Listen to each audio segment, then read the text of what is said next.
नमस्कार, सुबह की सबसे बड़ी बहस के साथ हाजिर है। आप देख रहे हैं टीवी 9 भारतवर्ष। मैं हूं आपके साथ निधि वासंदानी। मेरे साथ मेरे सहयोगी सुरभि शर्मा भी मौजूद हैं। अरविंद केजरीवाल दिल्ली के मुख्यमंत्री की मुश्किलें कम होने का नाम ही नहीं ले रही हैं। एक तरफ क्राइम ब्रांच है तो दूसरी तरफ ईडी है। बड़ी खबर से शुरुआत करेंगे। दिल्ली की मंत्री आतिशी के घर पहुंच गई है क्राइम ब्रांच की टीम। आतिशी के घर नोटिस देने पहुंची है क्राइम ब्रांच। आम आदमी पार्टी ने विधायकों की खरीद फरोख्त का आरोप लगाया बीजेपी पर, और इसी सिलसिले में जो जांच चल रही है, क्राइम ब्रांच की टीम पहुंची। देखिए, ये टीम अंदर जाते हुए कल भी 5 घंटे के इंतजार के बाद कोई रिसीविंग नहीं मिल रही थी, अरविंद केजरीवाल के आवास पहुंची थी, और आज आतिशी के आवास पहुंची है। आतिशी मंत्री हैं अरविंद केजरीवाल सरकार में, और उनके घर पर भी टीम पहुंची है। आप देख सकते हैं अधिकारी पहुंचे हैं क्राइम ब्रांच के। एसीपी इस पूरे मामले की जांच कर रहे हैं। उनके अगुवाई में ये टीम बनी, और ये यहाँ पर भी एक संघर्ष देखने को मिल रहा है। अब अंदर जाते हुए क्राइम ब्रांच की टीम आपको हम दिखा रहे हैं। शालिनी और ज्यादा जानकारी दे रही है। एक्सक्लूसिव तस्वीरें इस वक्त टीवी 9 भारतवर्ष आप तक पहुंचा रहा है। शालिनी, अभी पहुंची है क्राइम ब्रांच की टीम, दिखा रहे हैं अंदर जाने की कोशिश हो रही है।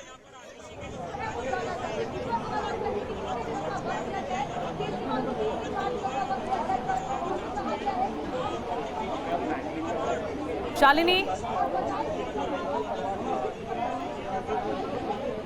देखिए, मैं आपको बताऊं कि यहाँ पर क्राइम ब्रांच की टीम पहुंच चुकी है, और यहाँ पर देखिएगा आतिशी के घर पर इनका सरकारी आवास है। बताया जा रहा है कि आतिशी अभी घर पे नहीं है, लेकिन देखिएगा टीम अंदर है और वहाँ पर पहुंची हुई है, और वहाँ पर नोटिस बाकायदा देकर उसके बाद कुछ इनसे सवाल भी कर सकती है। आपको बता दें कि बीजेपी ने सबसे पहले बताऊं कि आम आदमी पार्टी ने आरोप लगाया था बीजेपी पर कि बीजेपी उनके जो एमएलएज हैं उनके संपर्क में है, और 7 एमएलए को बाकायदा 25 करोड़ का लालच दिया गया। उसके अलावा उनसे ये भी कहा गया कि 25 करोड़ के लालच के साथ उनसे ये भी कहा गया कि आपको टिकट भी दिया जाएगा। इस तरह के लालच के बाद इस तरह की बात उन्होंने आरोप लगाया था आम आदमी पार्टी पर। उसके बाद आम आदमी पार्टी ने आरोप लगाने के बाद बीजेपी बाकायदा गई थी कमिश्नर के पास, पुलिस कमिश्नर के पास। उससे उन्होंने शिकायत की थी इस मामले पे जांच की जाए, कमेटी बनाई जाए।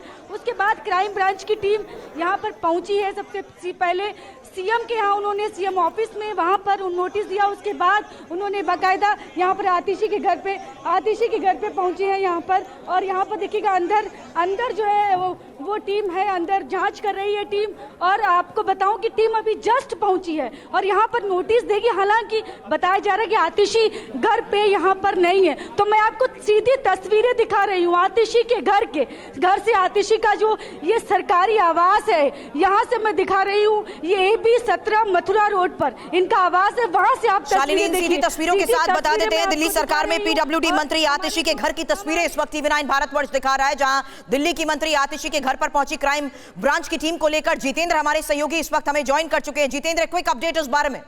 जी बिल्कुल, देखिए तस्वीरें आप सीधे तौर पर देख सकते हैं किस तरीके से क्राइम ब्रांच की जो टीम है वो इस वक्त आतिशी का जो सरकारी आवास है उसके ऊपर मौजूद है। कल अरविंद केजरीवाल के घर गई तो तकरीबन 5 घंटे तक अरविंद केजरीवाल के यहाँ खड़ी रही टीम। 5 घंटे तक अरविंद केजरीवाल के यहाँ से खुद अरविंद केजरीवाल ने जब नोटिस रिसीव नहीं किया तो उसके बाद उनके स्टाफ को देकर वापस लौटी। और आज जब चंडीगढ़ से आतिशी मार्लिना पहुंची है अपने आवास पर, तो देखिए क्राइम ब्रांच की टीम सुबह होते ही उनके घर पहुंच चुकी है। और इस वक्त क्राइम ब्रांच की जो टीम है वो अंदर मौजूद है। लगातार कोशिश हो रही है आतिशी से मुलाकात की, क्योंकि जो सम्मन है उस पर आतिशी का नाम लिखा है, तो ऐसे में कोशिश होगी क्राइम ब्रांच की। जितेंद्र, जल्द आपके पास आती हूँ। हो सके तो अपनी आवाज भी थोड़ी सी क्लियर कर लीजिएगा, क्योंकि थोड़ा सा टेक्निकल ग्लिच लग रहा है। लेकिन इस बीच शालिनी हमारी सहयोगी हमारे साथ लगातार बनी हुई है। और शालिनी, ये सीधी तस्वीरें भी हम दिखा रहे हैं, क्योंकि ये देखना होगा कि क्या अब कोई रिसीविंग हो पाती है या नहीं, क्योंकि अब आतिशी के घर पर नोटिस देने के लिए क्राइम ब्रांच की टीम पहुंची है। आपने विधायकों की खरीद का आरोप लगाया था, और इस बीच ये तस्वीरें भी महत्वपूर्ण हो जाती हैं, जहां हमारे सहयोगी लगातार हमें ये सीधी तस्वीरें दिखा रहे हैं इस वक्त आतिशी के घर की। दिल्ली सरकार में मंत्री आतिशी के घर पर पहुंची क्राइम ब्रांच की टीम। शालिनी के साथ साथ जितेंद्र भी इस बारे में हमें जानकारी दे रहे हैं। Over to you Shalini.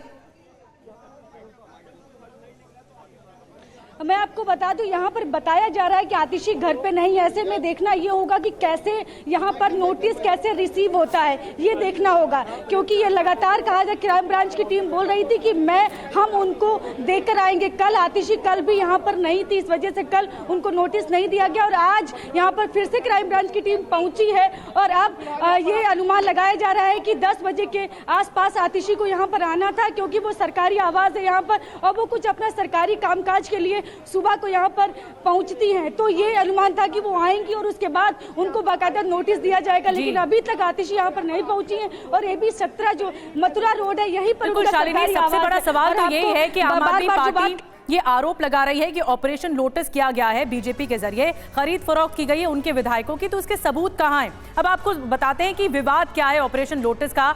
आपने MLA खरीद फरोख्त, विधायकों की खरीद फरोख्त की कोशिश का आरोप लगाया है। आम आदमी पार्टी ने कहा है कि 7 MLA को बीजेपी की ओर से ऑफर दिया गया था। हालांकि आम आदमी पार्टी की तरफ से यह भी कहा गया कि बीजेपी ने 25-25 करोड़ के ऑफर दिए हैं। हालांकि आपका आरोप यह भी है कि सरकार गिराने की यह साजिश है। बिल्कुल, बीजेपी ने आम आदमी पार्टी के पैसे ऑफर के आरोपों को गलत बताया, निराधार बताया। बीजेपी ने आपके आरोपों पर दिल्ली पुलिस से शिकायत भी की इस बारे में कि आप झूठे आरोप लगा रही है, लेकिन आपके पास सबूत कहां है? बीजेपी की शिकायत पर फिर क्राइम ब्रांच की जांच शुरू हुई। क्राइम ब्रांच केजरीवाल और आतिशी के घर नोटिस देने पहुंची। हालांकि इस वक्त की ये निधि तस्वीरें भी इंपॉर्टेंट है। हालांकि क्राइम ब्रांच आरोपों पर आपसे सबूत मांग रही है। अब जितेंद्र हमारे सहयोगी इस वक्त हमारे साथ जुड़े हुए हैं। जितेंद्र, एक बार फिर से संभव हो तो सीधी तस्वीरें दिखाएं, क्योंकि एक बार फिर से क्राइम ब्रांच की टीम अब पहुंची है नोटिस देने के लिए और ये इस वक्त हम तस्वीरें दिखाएंगे दिल्ली सरकार में मंत्री आतिशी के घर पर पहुंची CBI की टीम की। जी बिल्कुल, देखिए अभी कुछ देर पहले जो क्राइम ब्रांच की टीम है वो आतिशी के घर पर पहुंची है। मैं चाहूंगा कैमरामैन सीधी तस्वीरें आपको दिखाएं। ये देखिए ठीक सामने जो आप ये कमरा देख रहे हैं, इसी कमरे के अंदर इस वक्त जो दिल्ली पुलिस की क्राइम ब्रांच है वो मौजूद है और लगातार कोशिश की जा रही किसी तरीके से आतिशी से उनकी मुलाकात हो पाए। खुद जो क्राइम ब्रांच की ACP है वो इस संबंध अपने नोटिस की तामील कराने के लिए यहाँ पर पहुंचे हुए हैं। इसके अलावा कल भी अरविंद केजरीवाल को समन रिसीव करवाया गया उनके आवास के ऊपर और समन के अंदर साफ तौर पर लिखा जा रहा है कि 3 दिन के अंदर दिल्ली पुलिस के सवालों का जवाब दिया जाए। जो आरोप विधायकों की खरीद फरोख्त के लगाए गए हैं उसको लेकर उनके पास अपने घर पर मौजूद नहीं है। क्राइम ब्रांच की टीम इंतजार कर रही है, एक बार फिर से उन्हें नोटिस देने का प्रयास है। दरअसल इस पूरे मामले पर खंगाला ये जा रहा है कि सबूत कहां हैं? जो अरविंद केजरीवाल आरोप लगा रहे हैं कि उनके विधायकों को खरीदा गया या खरीद फरोख्त की कोशिश की गई बीजेपी की ओर से, तो उसके सबूत का हमारे साथ खास मेहमानों का एक पैनल जुड़ा हुआ है, क्योंकि बार बार ED भी समन दे रही है, अरविंद केजरीवाल पेश नहीं हो रहे हैं, समन को इग्नोर कर रहे हैं और इसी पर ही सवाल उठता है कि जांच का सहयोग नहीं कर रहे हैं। दूसरी तरफ क्राइम ब्रांच की टीम भी इस पूरे मामले पर छानबीन कर रही है। ज्ञानेंद्र भारद्वाज हमारे साथ आम आदमी पार्टी के स्पोक्स पर्सन जुड़ गए हैं, अमिताभ सिन्हा जी जुड़ चुके हैं लॉयर सुप्रीम कोर्ट से, KC कौशिक जी हमारे साथ जुड़े हैं सुप्रीम कोर्ट से लॉयर और फॉर्मर एडिशनल सॉलिसिटर जनरल भी रह चुके हैं, और जयशंकर गुप्ता जी हमारे साथ जुड़ रहे हैं सीनियर जर्नलिस्ट के तौर पर। ज्ञानेंद्र भारद्वाज जी, मैं आपके पास आ रही हूं। आतिशी घर पर है नहीं, कल 5 घंटे से ज्यादा का इंतजार क्राइम ब्रांच को केजरीवाल के घर पर करना पड़ा। आपकी तरफ से ये पहल क्यों नहीं हो रही? अगर आरोप लगाया है तो जांच होने दीजिए, कम से कम सहयोग तो करिए इन्वेस्टिगेशन टीम का। देखिए निधि जी, 2015 से लगातार आम आदमी पार्टी के नेताओं को मोदी जी टारगेट कर रहे हैं। कभी ED के माध्यम से, कभी CBI के माध्यम से, कभी ACB के माध्यम से, कभी दिल्ली पुलिस के माध्यम से, कभी क्राइम ब्रांच के माध्यम से, क्योंकि मोदी जी को यह हजम नहीं हो रहा कि केजरीवाल की सरकार दिल्ली में गरीब लोगों के लिए काम क्यों कर रही है, गरीब लोगों को, गरीब के बच्चों को अच्छी शिक्षा क्यों दे रही है, गरीब के बुजुर्ग के इलाज के लिए अच्छे अस्पताल क्यों बना रही है, मोहल्ला क्लिनिक क्यों बना रही है, स्कूल क्यों बना रही है, क्यों बिजली फ्री दे रही है, क्यों पानी फ्री दे रही है। दिल्ली के अंदर जिस तरीके से केजरीवाल की सरकार आने के बाद आज दिल्ली को हम कह सकते हैं कि दिल्ली में अगर राम राज्य की कल्पना का किसी ने चरितार्थ करने का काम किया, आप ये साफ तौर पर कह रहे हैं कि ये बीजेपी मकसद के तहत कर रही है। मैं जवाब ले लेती हूं। अमिताभ सिन्हा जी, इस वक्त बीजेपी के लीडर भी हमारे साथ हैं। अमिताभ सिन्हा जी, आरोप तो बार बार बीजेपी पर लग जाते हैं कि ये सब कुछ आपकी शह पर हो रहा है, आपको गिरफ्तारी का टाइम भी पता लग जाता है, टीम अगर नोटिस देने के लिए पहुंचती है तो मीडिया भी साथ भेज दी जाती है। ये सवाल क्यों बार बार आप ही पर उठा दिए जाते हैं? हाँ, आपने मेरा परिचय सुप्रीम कोर्ट के एक एडवोकेट के कारण कराया है, तो मैं यदि उसी के आधार पे आपसे बात करूं तो ये पॉलिटिकल डिस्कशन में मैं नहीं बात कर पाऊंगा। मैं आपसे बहुत स्पेसिफिक बात करता हूं, बहुत ही कानूनी पहलू है। देखिए, मैंने एक भारत के नागरिक के नाते यहाँ पर आपके पास उपस्थिति दर्ज कराई है और कानून के एक विद्यार्थी के नाते। देखिए, भारत में संविधान के आधार पे और कानून के आधार पे शासन चलता है और केजरीवाल जी की पार्टी, आप पार्टी और केजरीवाल जी, इनकी आदत जो है वो बहुत ही अशालीन और अमर्यादित राजनीति की है। स्पिट एंड रन, माने थूको और भागो। मेरा ये मानना है कि किसी भी जिम्मेदार पार्टी, और यदि इनकी सरकार है दिल्ली में और पंजाब में भी, तो इनको एक जिम्मेदार राजनीतिक पार्टी और जिम्मेदार राजनीतिक नेता के नाते व्यवहार करना चाहिए। मेरा ये कहना है कि इसमें 171B आईपीसी के तहत यदि घूस लेना या घूस देना, ये दोनों अपराध है। आईपीसी के इस सेक्शन के तहत केस यदि जिसके ऊपर में आरोप लगा उसने कहा कि प्रूव करो, क्योंकि ये एक राजनीतिक शुचिता का मामला है और उस शुचिता के ऊपर में यदि किसी ने कीचड़ उछाने की कोशिश की और किसने की है, अरविंद केजरीवाल ने, जो ना इसी के लिए बदनाम है कि किसी के ऊपर में आरोप लगाते हैं, बाद में माफी मांगते हैं, थूक के चाटते हैं। तो मेरा मानना है कि ऐसी स्थिति में अब चूंकि ये बहुत ही मामला इनका आगे बढ़ गया है, तो अंडर 171E आईपीसी इनके ऊपर में एक इंक्वायरी होनी चाहिए कि आपने जो चार्ज लगाया है वो प्रूव करिए, और यदि इन्होंने लगाया है जो चार्ज वो एकदम निराधार है, यही स्पष्ट हुए कि ये भगोड़े बने हुए हैं। ना मुख्यमंत्री उपलब्ध हो रहे हैं, न इनकी सबसे सीनियर मोस्ट मंत्री उपलब्ध हो रही हैं। तो इसका मतलब ये है कि कानून के हिसाब से जो ये कोशिश हो रही है अरविंद केजरीवाल की ओर से कि वो बार बार समन को देख नहीं रहे हैं और नहीं जा रहे हैं, पेश नहीं हो रहे हैं, तो इस पे कार्रवाई हो सकती है, आप ऐसा कह रहे हैं? बिल्कुल। ये देखिए, आप किसी के ऊपर में यदि चार्ज लगा लेते हैं, कानूनी तौर पर किस तरीके से पर्सनल रिसीविंग नहीं हो रही है, इसको लेकर केसी कौशिक सर से मैं सवाल करना चाहूंगी। लेकिन उससे पहले आतिशी को नोटिस पर इस वक्त का ये सबसे बड़ा अपडेट सामने आ रहा है, जहां आतिशी ने अपने कैंप ऑफिस को निर्देश दे दिए हैं। आतिशी के दफ्तर कर्मचारी नोटिस रिसीव करेंगे। अभी आतिशी दिल्ली नहीं बल्कि चंडीगढ़ में मौजूद है। अब पर्सनल रिसीविंग को लेकर ही पिछले कई घंटों में जो हालात यहाँ पर बने गए थे, जितेंद्र हमारे सहयोगी इस वक्त हमारे साथ हैं, क्योंकि जितेंद्र, जब केजरीवाल के यहां पर्सनल रिसीविंग को लेकर आधार पूछे गए थे, अब आतिशी के घर पर मौजूद ना होने पर क्या ये नोटिस रिसीव किया जा रहा है, इस वक्त का यही सबसे बड़ा सवाल। Over to you Jitendra. जी बिल्कुल, देखिए क्राइम ब्रांच की जो टीम है, खुद एसीपी पंकज अरोड़ा इस वक्त अंदर मौजूद है और कोशिश उनकी है कि आतिशी को नोटिस रिसीव कराएं।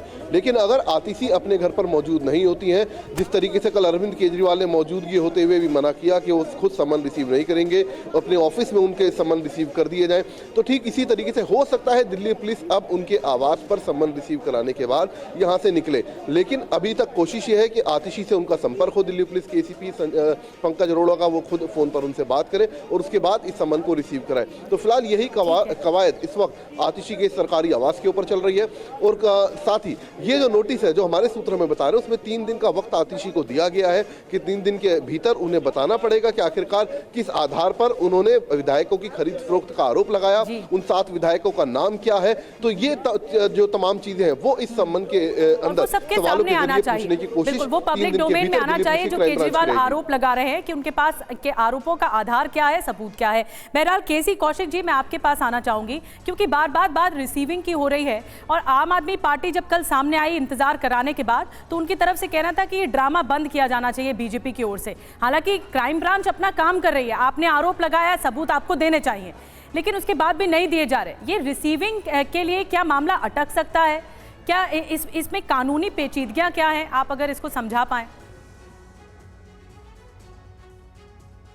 देखिए जहाँ तक इसके रिसीविंग का सवाल है, क्राइम ब्रांच अपना कार्य कर रही है। यदि क्राइम ब्रांच चाहे तो इनको ईमेल के द्वारा या व्हाट्सएप के द्वारा भी सर्विस कर सकती है। जो आपको पता होगा कि जब ये क्या नाम है कोरोना काल आया था, कोरोना काल के बाद ये जो डीम्ड सर्विस है वो इलेक्ट्रॉनिक प्रोसेस के हिसाब से भी मानी जाती है। मेरे को ऐसा लगता है कि जो क्राइम ब्रांच है वो एक्स्ट्रा प्रिकॉशन ले रही है कि ये डायरेक्ट जो है ना जिन पे भी एलिगेशन है उन पर सर्विस हो जाए। यदि उनसे फ़ोन पे बात होने के बाद उनके किसी कर्मचारी पे भी सर्विस हो जाती है तो डीम्ड सर्विस मानी जाएगी, ऐसा कानून कहता है। जी बिल्कुल सही कह रहे हैं सर। और मैं इस बारे में, हमारे साथ इस वक्त सीनियर जर्नलिस्ट जयशंकर गुप्ता जी जुड़ गए हैं। गुप्ता सर, यही तो सवाल उन्होंने उठाया था कि आम आदमी पार्टी ये कह रही है, इससे पहले भी तो ईमेल पर कितने सम्मन आ चुके हैं, इस बार ऐसा क्यों किया जा रहा है? टाइमिंग को लेकर तो आम आदमी पार्टी सवाल उठा ही रही है, और वो ये भी कह रही है कि जिस तरीके से सब कुछ किया जा रहा है, ऑन कैमरा सब कुछ किया जा रहा है, तो बीजेपी को इस बारे में कैसे पहले पता लग जाता है कि गिरफ्तारी होने लगी है, और क्यों इस बार बाकायदा टीम्स आकर पर्सनल रिसीविंग पर इतना जोर दे रही है? सर सुरभि, पहली बात तो ये है कि देखिए, राजनीति में अगर आप किसी पर आरोप लगाते हैं तो उसको साबित करने की आधार भी आपके पास होने चाहिए, सबूत भी आपके पास होने चाहिए, इसमें कहीं कोई दो राय नहीं है। लेकिन दूसरी बात जो है, हमारी ये समझ से परे है, मैं कौशिक जी की बात को आगे बढ़ा रहा हूँ कि दिल्ली पुलिस की क्राइम ब्रांच जो है इस बात पे क्यों आमादा है कि समन जो है वो सिर्फ अरविंद केजरीवाल या आतिशी को ही तामील कराया जाएगा। समन तामील कराने के 2-3 तरीके होते हैं। अगर कोई व्यक्ति मिल जाता है तो उसकी सिग्नेचर लेकर उसको समन दे दिया जाता है। अगर वो मना करता है तो लिख दिया जाता है कि वो लेने से इनकार किया, और अगर वो घर पे नहीं है, कोई भी नहीं है उनके घर पे, तो दीवार पे चस्पा कर दिया जाता है। और अरविंद केजरीवाल इस राज्य के मुख्यमंत्री हैं, आतिशी इस राज्य सरकार की मंत्री हैं, तो उनके ऑफिस के लोग उसको रिसीव कर लेंगे, तो इसमें क्या प्रॉब्लम है? आप 5-5 घंटे जो नौटंकी कर रहे हैं वहाँ बैठ करके मुख्यमंत्री के निवास पर या इनके आतिशी के निवास पर, ये विशुद्ध रूप से इसको आप पॉलिटिकल ड्रामा बना रहे हैं। एक बात और सुरभि, अभी हमारे मित्र अमिताभ जी कह रहे थे कि साहब इन लोगों की तो आदत है कि आरोप लगाते हैं फिर भाग जाते हैं। अरे भाई, आपकी पार्टी में तो ऐसे लोग भी हैं जो आरोप लगाते हैं कि 64,000 करोड़ का सिंचाई घोटाला और कितने करोड़ का ये घोटाला, और उसको तुरंत बाद आप अपने हम उप मुख्यमंत्री और मुख्यमंत्री बना लेते हैं। तो ये रवायत इस देश की राजनीति इतनी विद्रूप हो गई है कि आरोप लगाओ फिर मंत्री बना लो, वॉशिंग पाउडर में धोल करके मंत्री बना दो। बिल्कुल, आरोप दोनों तरफ से लगते हैं, विपक्ष पर भी लग रहे हैं, सत्ता पक्ष पर भी लग रहे हैं। लेकिन एक बात आपने बहुत वाजिब कही जयशंकर सर कि ये इस बात की जिद क्यों है कि केजरीवाल ही रिसीविंग करेंगे या कोई जो आतिशी मंत्री के घर पहुंचे वही रिसीविंग करेंगे? नोटिस कहीं पे भी चस्पा हो सकता है, अधिकारियों को भी दिया जा सकता है। एक बड़ी खबर जल्दी से बता दें, केजरीवाल के खिलाफ शिकायत दर्ज हो गई है। अब देखिए, ये ईडी समन पर पेश न होने के खिलाफ शिकायत दर्ज हुई है। ये दूसरा मामला, ईडी की शिकायत पर अब 7 फरवरी को सुनवाई होगी। बार बार समन दिया गया लेकिन पेश नहीं हुए अरविंद केजरीवाल। कई बार उन्होंने वजह बताई, लेकिन अब पेश न होने पर शिकायत दर्ज हो चुकी है और 7 फरवरी को सुनवाई है।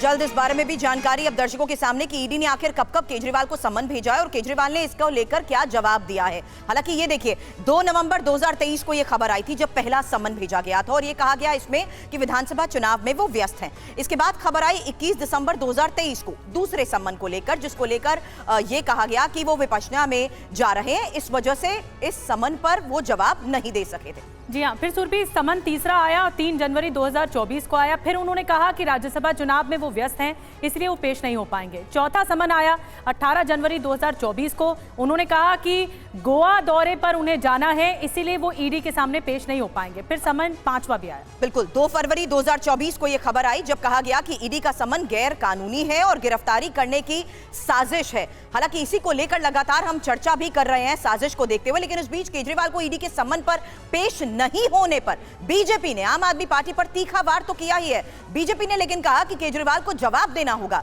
वहीं आम आदमी पार्टी ने इसे राजनीति से प्रेरित झूठे आरोप बताया है। यदि आप मुख्यमंत्री की तरह नहीं बल्कि एक भगोड़े भ्रष्टाचारी की तरह ईडी या किसी भी एजेंसी के 5-5 समन को नकारेंगे और जांच में सहयोग नहीं करेंगे, तो कोई भी एजेंसी कानूनी रूप से जो अगले कदम है उसको अपनाने का काम करेगी। पर अगर विद्वेषपूर्ण कार्रवाई है तो कांग्रेस पार्टी जो आपकी सहेली पार्टी है, उसने भी कहा है कि शराब घोटाले में आपने तो करोड़ों रुपए कमाए हैं। तो सवालों का जवाब देने के बदले आज ये ड्रामा, धरना और विक्टिमहुड कार्ड खेला जा रहा है। और विक्टिमहुड कार्ड नहीं, अब शराब घोटाले पर रिपोर्ट कार्ड देना होगा और अपने आप को संविधान के ऊपर समझना बंद करना होगा। इसका जवाब हम कोर्ट में देंगे। शराब घोटाले जैसा कुछ भी नहीं है। ये पूरा का पूरा केस राजनीति से प्रेरित है। हर एक को पता है कि 2 साल हो गए इन्वेस्टिगेशन को और एक चवन्नी तक रिकवर नहीं हुई। अब हम कोर्ट का निर्देश जो भी होगा उसका पालन करेंगे। धनेंद्र भारद्वाज जी, सीधा सवाल मैं आपसे पूछ रही हूँ, क्यों अरविंद केजरीवाल नहीं पेश हो रहे हैं ईडी के सामने? देखिए, अब ईडी ने शिकायत भी दर्ज करा दी, क्या वजह है, क्यों नहीं सामने पेश हो रहे हैं? ये सीरियसली क्यों नहीं लिया जा रहा है जांच को? देखिए निधि, भारतीय जनता पार्टी ने अरविंद केजरीवाल को बदनाम करने के लिए और आम आदमी पार्टी को खत्म करने के लिए एक झूठी स्क्रिप्ट लिखी शराब घोटाले के नाम पे। पिछले 2 साल में 500 से ज्यादा जगह रेड हुई है। हमारे डिप्टी चीफ मिनिस्टर के घर पे, ऑफिस पे, उनके पुश्तैनी घर तक पे रेड हो गई। संजय सिंह के बैंक लॉकर खंगाल लिए, उनका पूरा सब कुछ खंगाल लिया, लेकिन आज तक सीबीआई, ईडी इन्वेस्टिगेशन एजेंसी ने 1 रुपए की भी मनी ट्रेल नहीं पकड़ी। बीजेपी कह रही है, बरामद नहीं। धनेंद्र जी, आप मुद्दे पर नहीं बोल रहे। बीजेपी कह रही है आप अपने आप को, अरविंद केजरीवाल अपने आप को संविधान से ऊपर मानते हैं, इसलिए जांच में सहयोग नहीं कर रहे। अगर कोई चीज के आरोप लगे हैं तो जांच में सहयोग करने के लिए तो अधिकार है। जब टीम पहुंचेगी तो उसको सपोर्ट तो करेंगे ना।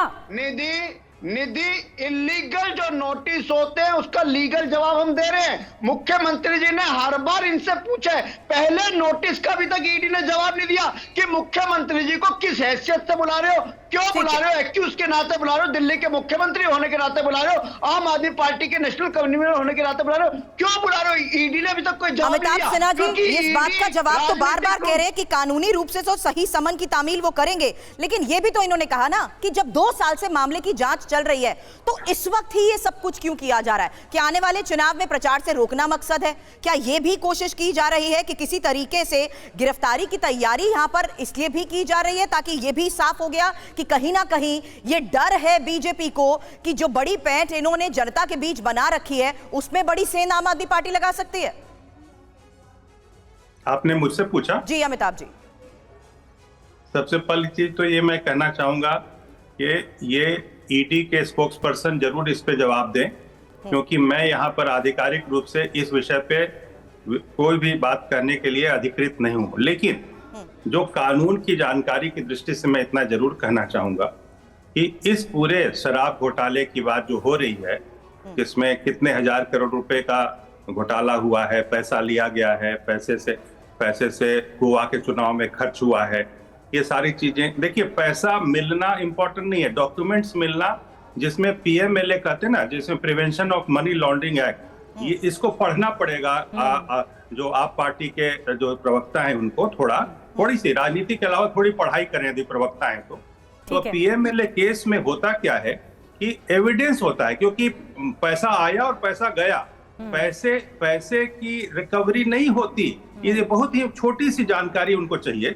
और मैं एक और चीज कहना चाहता हूं कि ये केजरीवाल जी को पहले इसमें पक्षकार नहीं बनाया गया था, पार्टी नहीं बनाया गया।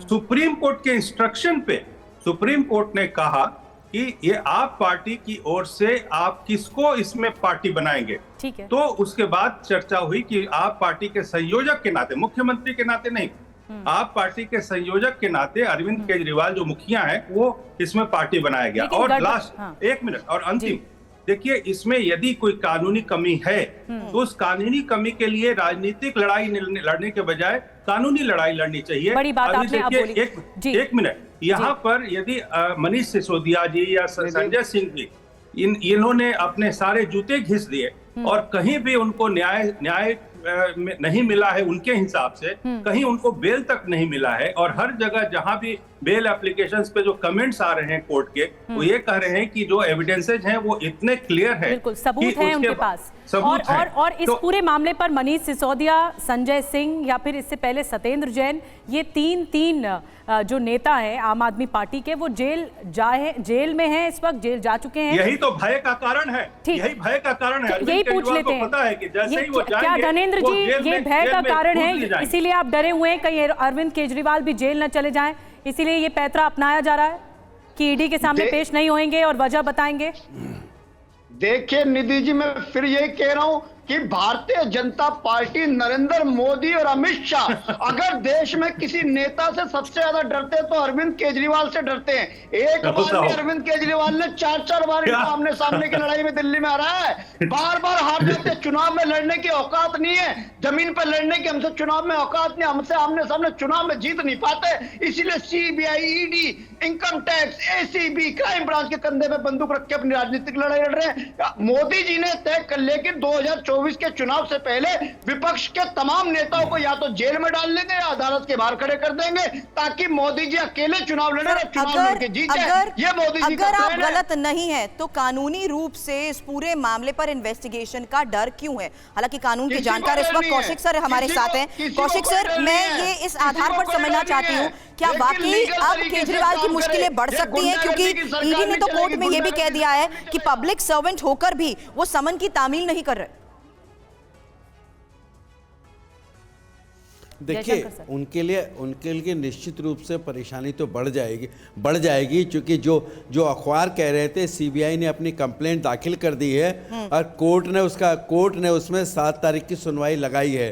तो ऐसा उम्मीद करना चाहिए कि जो रिकॉर्ड बेस्ड है उस रिकॉर्ड के बेसिस पे कोर्ट जरूर क्या नाम है कोई ना कोई ऑर्डर ऐसा पास करेगी जिसमें ये डायरेक्शंस होंगी कि मिस्टर अरविंद केजरीवाल को सीबीआई के सामने पेश होना चाहिए। ठीक है, ऐसा मेरा मानना है। कौशिक सर कुछ बोल रहे हैं। निधि, एक सेकंड, लेकिन कौशिक सर, अगर ये रीजनिंग दे दी जाती है कि अभी तक समन में कि क्या क्या वजह ऐसी रही है जो वो पेश नहीं हो पा रहे, अगर ये रीजनिंग बकायदा हर समन में दे दी गई है तो बावजूद उसके क्या ईडी ऐसे में कोर्ट का रुख कर सकती है, ये देखते हुए, ये जानते हुए कि उन्होंने हर समन का एक रिप्लाई तो किया है? देखिए ये क्या नाम है, मेरा और आपका इस पर फैसला नहीं हो सकता कि ये वो उनका जो जवाब है वो सही है या गलत है। ये कोर्ट फैसला करेगी कि उनका जो जवाब है वो वेग है या सही है। यदि कोर्ट उसको मेरिट्स पे एग्जामिन करेगी, यदि उनका जवाब सही है तो कोर्ट कंप्लीट एप्लीकेशन रिजेक्ट कर देगी, नहीं है तो कोर्ट ऑर्डर पास करेगी। कौशिक सर, एक मेरा बहुत बेसिक सवाल है। अब जब 7 फरवरी को सुनवाई होगी, अब 5 समन के बाद भी अरविंद केजरीवाल पेश नहीं हुए हैं और ईडी के पास ये वैलिड पॉइंट है कि वो पेश नहीं हुए, उनके खिलाफ कड़ी कार्रवाई हो, तो क्या उनके खिलाफ कार्रवाई हो सकती है? 7 फरवरी को कोई स्ट्रॉन्ग बात सामने आ सकती है, कोई स्ट्रॉन्ग एक्शन की बात सामने आ सकती है?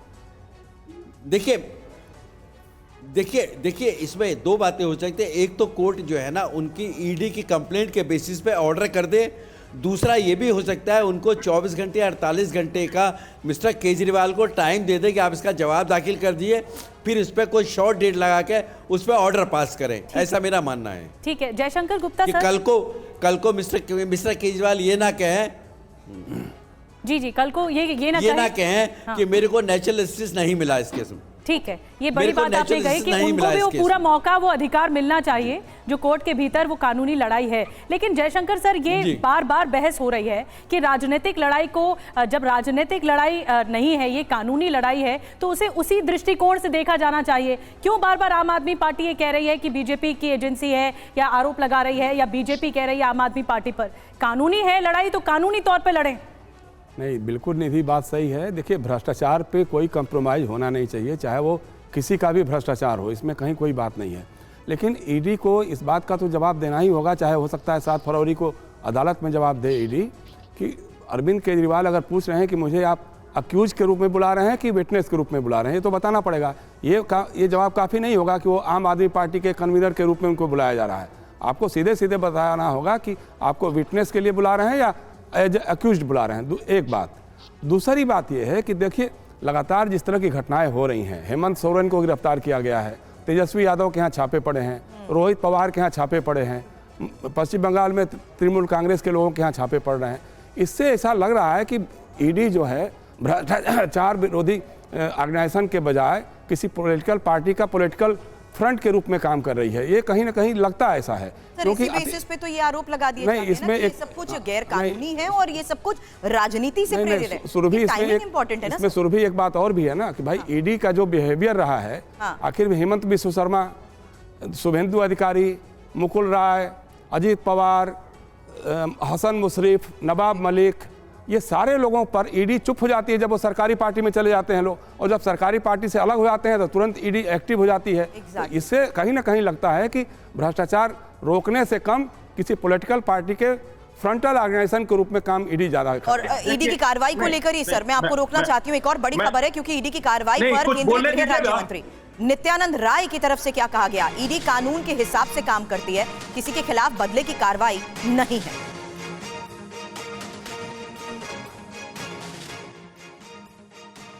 बीजेपी कोई ऐसा काम नहीं करती है, कोई राजनीतिक मतभेद के कारण नहीं होता है। जो जैसा करता है देश का कानून अपने हिसाब से उस पर कार्रवाई करती है, जो चाहे वो लालू जी हों, तेजस्वी जी हों, हेमंत सोरेन जी हों, चाहे वो केजरीवाल जी हों, चाहे इस प्रकार के जो लोग हों।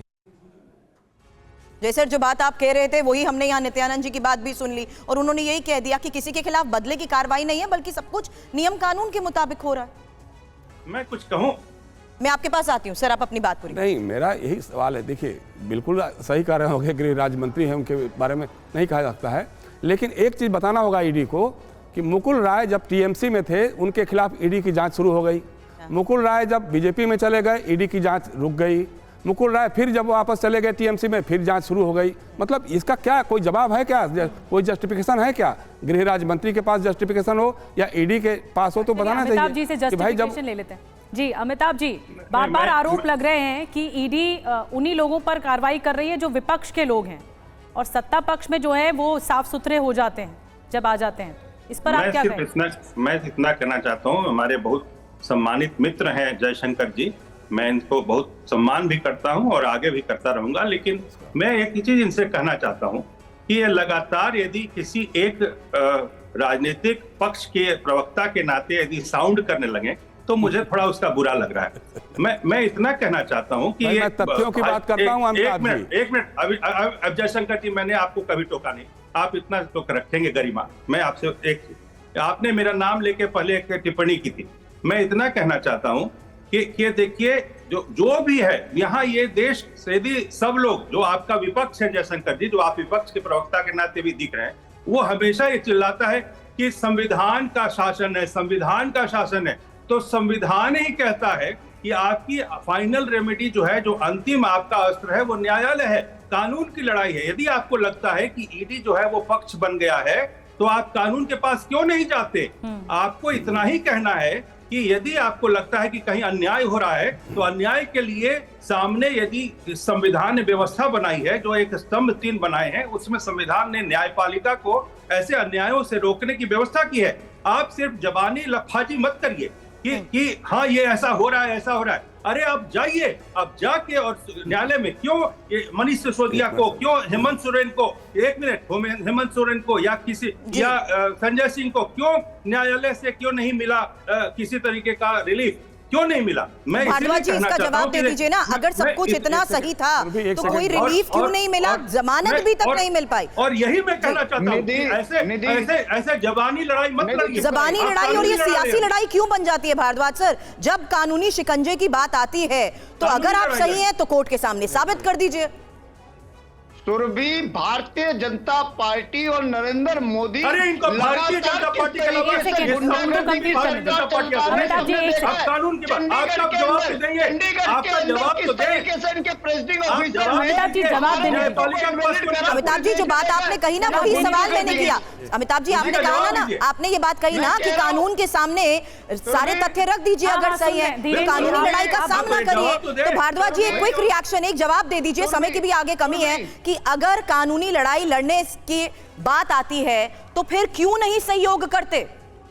सुरभि, देश के कानून का, देश के संविधान का हम रिस्पेक्ट करते हैं, लेकिन भारतीय जनता पार्टी जिस तरीके से गुंडागर्दी की सरकार चला रही है, मैं आप दोनों को रोक रही हूँ। ये बहस बहुत ज्यादा तल्ख हो गई है, ये बहस बहुत ज्यादा तल्ख हो गई है। एक बड़ी खबर बता दें, आधे घंटे से आतिशी के घर पुलिस इस वक्त मौजूद है, ये टीम मौजूद है। आतिशी के जो ओएसडी हैं उनका इंतजार भी किया जा रहा है। आतिशी घर पर मौजूद नहीं है, ओएसडी से आतिशी से मिलवाने के लिए कहा जाएगा।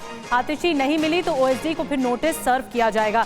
देखिए ये बड़ी बात है, लेकिन जितेंद्र हमें और ज्यादा जानकारी इस बारे में दे रहे हैं। जितेंद्र, अभी आतिशी कहाँ हैं और अगर वो नहीं मिली तो फिर ओएसडी को कब तक नोटिस दे दिया जाएगा? बिल्कुल, देखिए, क्राइम ब्रांच की जो टीम है अब वो आतिशी के घर से बाहर निकल चुकी है। कोशिश की गई कि आतिशी से संपर्क हो पाए, इसके अलावा उनके ओएसडी से भी संपर्क करने की कोशिश की गई है, लेकिन अब जो टीम है वो देखिए वापस लौटती हुई आतिशी के घर से साफ तौर पर देखी जा सकती है। हालांकि हमने बात करने की कोशिश की आखिरकार क्या आतिशी को या उसके स्टाफ को सम्मन रिसीव कराया गया, इस बारे में जो एसीपी है संजय अरोड़ा, उन्होंने मीडिया के सवालों का कोई जवाब नहीं दिया। लेकिन तस्वीरें आप देख सकते हैं इस वक्त जो संजय अरोड़ा है, माफ कीजिएगा, जो पंकज अरोड़ा है, वो गाड़ी में बैठ चुके हैं और अब क्राइम ब्रांच की जो टीम है वो आतिशी के घर से निकलती हुई साफ तौर पर देखी जा सकती है। मुमकिन है कि आतिशी का जो स्टाफ था उसको सम्मन रिसीव करवा दिया गया है और उसके बाद ही जो टीम है वो यहां से वापस लौट रही है। हालांकि इस बात की पुष्टि अभी तक नहीं हो पाई है, लेकिन ऐसा माना जा रहा है कि सम्मन रिसीव हो चुका है, आतिशी के स्टाफ को सम्मन रिसीव कराया जा चुका है और उसके बाद ये देखिए जो टीम है दिल्ली पुलिस क्राइम ब्रांच की वो आतिशी के घर से बाहर निकल चुकी है। जी बिल्कुल जितेंद्र, ये कंफर्म करना होगा कि क्या नोटिस सर्व कर लिया गया है, रिसीव किसी की तरफ से किया गया है या नहीं। इस वक्त की ये सबसे बड़ी खबर और सीधी तस्वीरें हमारे सहयोगी जितेंद्र हमें आतिशी के घर से दिखा रहे हैं, जिन्होंने सबसे पहले बताया क्योंकि आतिशी दिल्ली में मौजूद नहीं है इसलिए काफी देर तक, पिछले आधे घंटे से यहां पर मौजूद टीम इंतजार करती रही। TV9 भारतवर्ष पर ये एक्सक्लूसिव तस्वीरें, 2 तस्वीरें आपके सामने, जहां देखिए किस तरीके से ऑफिसर्स अब आतिशी के घर से रवाना हो रहे हैं। हालांकि ये अभी कंफर्म किया जाना बाकी है कि अंदर आतिशी की गैर मौजूदगी में क्या ये नोटिस किसी और की तरफ से रिसीव किया गया है या नहीं। लेकिन जितेंद्र, ये जानना और समझना बहुत जरूरी है। और क्या थोड़ी देर में ये कंफर्म हो जाएगा कि घर पर अंदर कौन मौजूद था और किसे नोटिस दिया गया? जितेंद्र, बिल्कुल सम्मन रिसीव करा दिया गया है। ओके जी बिल्कुल सम्मन रिसीव करा दिया गया आतिशी के स्टाफ को और उसके बाद क्राइम ब्रांच की जो टीम है सम्मन रिसीव कराने के बाद निकलते हुए साफ तौर पर यहां से देखी जा सकती है। दरअसल ये जो सरकारी आवास है ये कैंप ऑफिस है आतिशी का। आतिशी कालकाजी में रहती है और आतिशी इस वक्त दिल्ली के अंदर मौजूद है। आज संडे है, आतिशी अपने कैंप कार्यालय में नहीं आई है, तो ऐसे में आतिशी का जो स्टाफ यहाँ पर मौजूद था उसको सम्मन यहाँ पर रिसीव करवा दिया गया है और उसके बाद जो टीम है वो यहाँ से निकली है। तो आप तस्वीरें देख सकते हैं, बाकायदा जो ACP पंकज अरोड़ा है जो यहाँ पहुंचे थे, अब वो यहाँ से निकलते हुए साफ तौर पर क्राइम ब्रांच की टीम आतिशी के घर से देखी जा सकती है। जितेंद्र, क्या पता लग पाया है कि इस नोटिस में क्या रहा जो कि रिसीविंग दे दी गई है आतिशी के दफ्तर की तरफ से? क्या बोला गया है नोटिस में? जी बिल्कुल, देखिए जो हमारे सूत्र हमें बता रहे हैं 3 दिन का वक्त इसमें दिया गया और 3 दिन के अंदर आतिशी को ये बात साफ करने के लिए कहा गया है कि जो उन्होंने आरोप लगाए विधायकों की खरीद फरोख्त के, वो किस आधार पर लगाए, क्या उनके पास इसको लेकर कोई डिजिटल सबूत है या कोई अन्य सबूत है। और इसके अलावा जिन तो मूल सवाल यही है कि जो आरोप खरीद फरोख्त के लगाए हैं, जो आरोप आम आदमी पार्टी ऑपरेशन लोटस के लगा रही है बीजेपी पर कि उनके MLA खरीदने की कोशिश हुई है और ये खरीद फरोख्त की गई है बीजेपी की ओर से, तो इसके सबूत कहाँ हैं, यही बात नोटिस में भी है।